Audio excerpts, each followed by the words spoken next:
Hello and welcome to Red Red. Today I have another installation in my 5 book and art combinations. I already made a video like this using this format that I really enjoyed making, and so I wanted to have another go at it.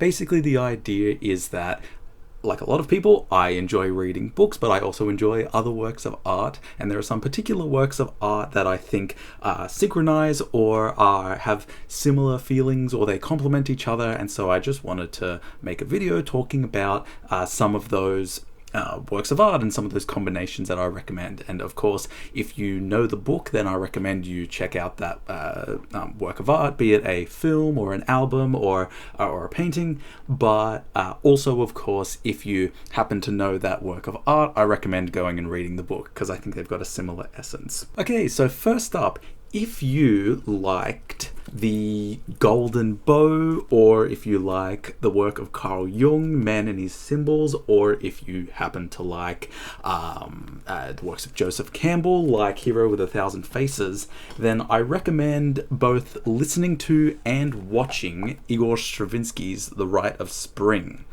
So this is a masterful orchestral piece and ballet that was commissioned by Sergei Diaghilev and it was written in 1912. There's famous stories about The Rite of Spring. Of course, it's one of the only classical music performances that has ever inspired a riot, which I recommend going and checking out. But actually, to bring this back around to a kind of fun literature-related thing, around Stravinsky and Diaghilev is a really interesting story where 10 years after The Rite of Spring was written for the Ballet Russes, the commissioner Diaghilev, he threw a party or a soiree that featured some extremely high-profile people, particularly, of course, Diaghilev was there, Stravinsky was there.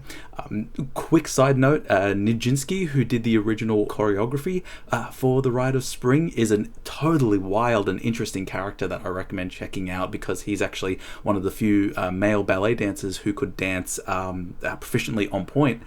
But anyway, at this party, there was also Pablo Picasso and James Joyce and Marcel Proust were at this soiree. And with Joyce and Proust, who are both kind of deities of this channel, it's the only time they ever met. It was a famously awkward interaction. I think Joyce said that it was an entire conversation that consisted of no's, which coming from how much Joyce revered the word yes, you can imagine how much of what he meant when he said that.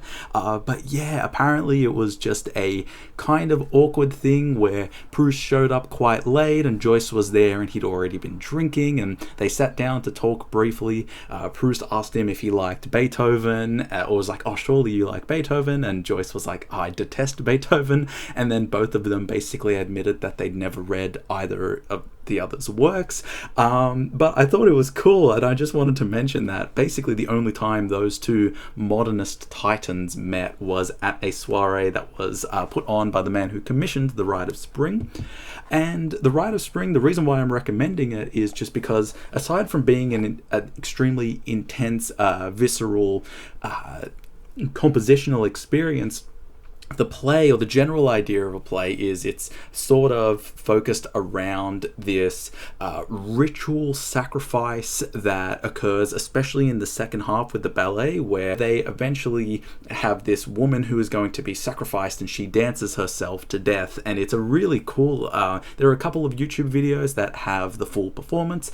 There's also a good version of this, even though the recording quality is not amazing because of the timing, but there is a version of Stravinsky actually conducting The Rite of Spring.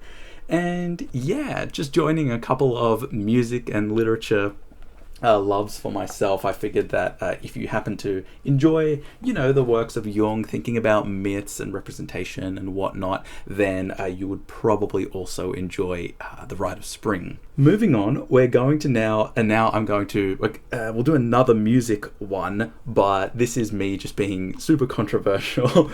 If you, or you might be like, why am I recommending this, even though they seem to be antithetical, but it's kind of, that's kind of the point. If you liked William Gaddis's Agape Agape, then I recommend listening to Donuts by J Dilla. And so the reason why I'm recommending them is because Agape Agape, one of the things that Gaddis, throughout all of his works, but especially, just condensed in this long 100-page rant essay, is Gaddis talking about the downfall of art through the mechanization of the arts, and he almost uses the pianola as a scapegoat to kind of offload a lot of his feelings about how people try to take shortcuts and they're not actually connected to learning an art or a craft or a trade.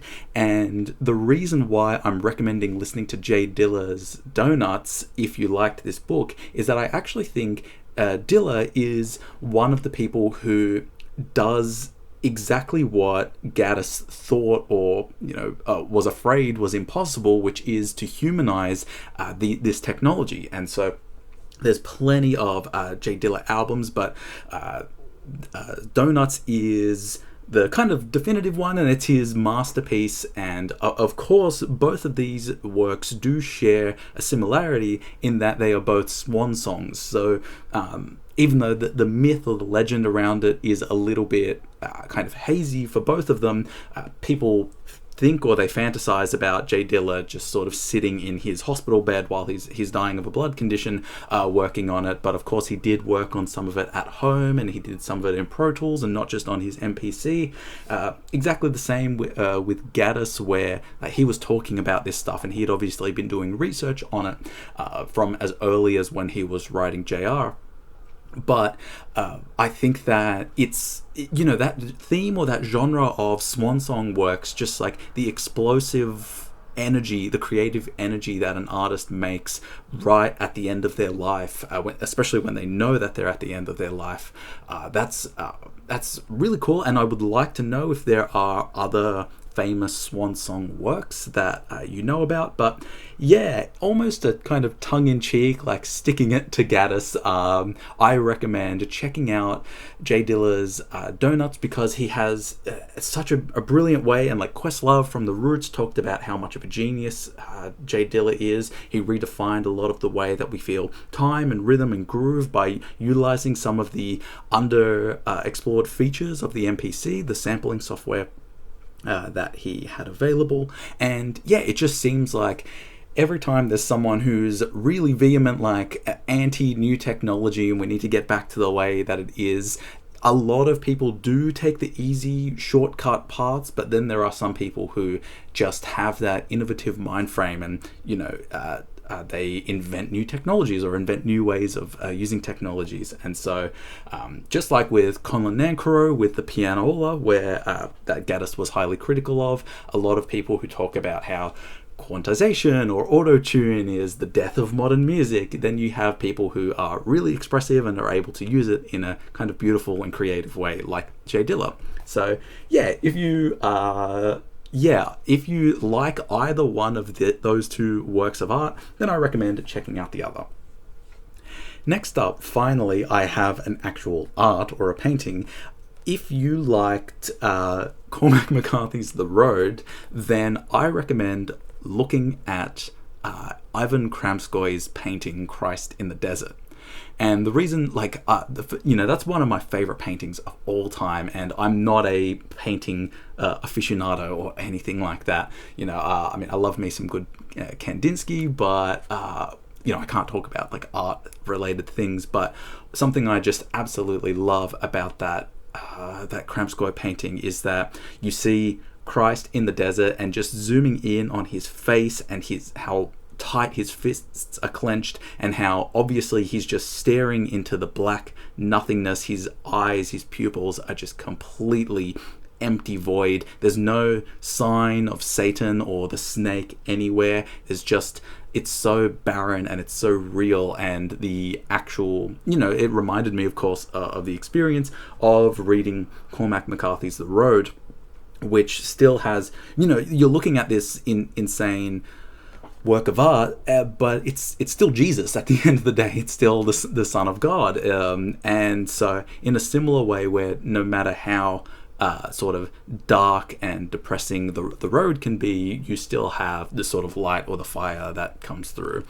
Check out Ivan Kramskoi's painting Christ in the Desert if you liked Cormac McCarthy's The Road. Next up, this is a kind of obvious one, and I would not be surprised if the two of them are, or if the film was directly inspired or was kind of paying homage to this. But if you liked The Color Purple by Alice Walker, then I recommend watching the film Moonlight. It is a 2016 film by the studio A24, and it is essentially a coming-of-age story for a young homosexual black man in America, and it is just a brilliant composition. I watched it a while ago, but I still remember just the insane. It's exactly what I wanted, and really, honestly, I feel like I resonated a little bit more with Moonlight than The Color Purple, but of course Moonlight came out later, and there's no way it wasn't inspired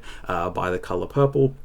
But just specifically, rather than in kind of early 1900s America, which is the setting of The Color Purple, which is still a great, perfect setting for the context of the book. Setting Moonlight in ghetto America is just and seeing the main character's mother and her abusive relationship with him. She ends up falling into prostitution to kind of pay for her drug addiction, and just seeing this. Yeah, oh man, I don't want to spoil the film if you haven't seen it. But yeah, if those two are easily the most closely related works of art that I can recommend. But if you liked Alice Walker's The Color Purple, definitely do yourself a favor and go and watch Moonlight. And lucky last, this is an odd one. I'm going to slightly change up the formula because I'm actually going to tell you what the work of art is first. It's a TV show, or an anime actually, and I want you to try and guess for a little bit what book I'm going to recommend with it. The anime that I want to recommend is Bakemonogatari, and it was written by it's originally a manga, and it was written by a man named Nisioisn. I think his name is, I don't remember his actual name, but he kind of stylizes it so that it's like a palindrome, and it is just a really stunningly created, absurd look at Japanese mythology as contextualized through teenagers who are in high school. The framing and the cuts are very collage. It reminds me a lot of Kobo Abe and the way that he sort of wrote and composed The Boxman. There are some long drawn out conversations that are really what's another similar example? I would say that maybe it's something that you'll get similar in some Wes Anderson films from here in the West, but it's got a lot of there are different chapters. It's kind of 2 or 3 episodes are focused on a certain theme, and then they move on to another mythological monster who is coming and terrorizing or tormenting a contemporary figure. The main character is half vampire, and yeah, it's a totally wild thing. There's a lot of other series like Owari Monogatari and so on, sequels, but I just recommend Bakemonogatari. And the book that I'm going to recommend, if you happen to love that, is not Murakami, which I feel like when I looked up and was like, oh yeah, what are some books that are like Bakemonogatari? It's like, oh yeah, you should check out Haruki Murakami because he does magical realism. But I thought, no, there's a book that is weirdly a lot more like it, or had a similar vibe to it, and it is At Swim Two Birds by Flann O'Brien. Instead of Japanese mythology, we get some Irish folklore and some Irish mythology that is contextualized through this story. And I did make a video of At Swim Two Birds, but the idea of this novel is that there's multiple levels going on, but the main character, or the topmost level, talks about a kind of loafing, layabout main character who has a similar apathy in life to the main character of Bakemonogatari.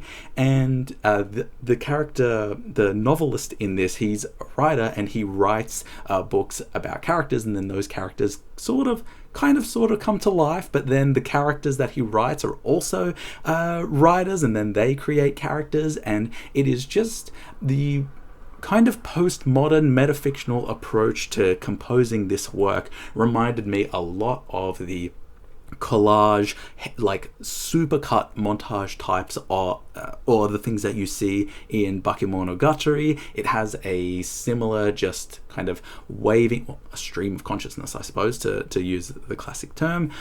Yeah, and I really think that more than any other, Japanese kind of work of art, I think that in terms of just an essence or having a sort of synergy, I think that At Swim Two Birds and Bakemonogatari actually go together really well. So I'm going to recommend those two. Thank you for watching this video. Those are my 5 book and art combinations that I recommend. Let me know if there are any others that you recommend, like any combinations of books and other pieces of work that go together well. And yeah, I'll see you all in the next video. Thanks for watching.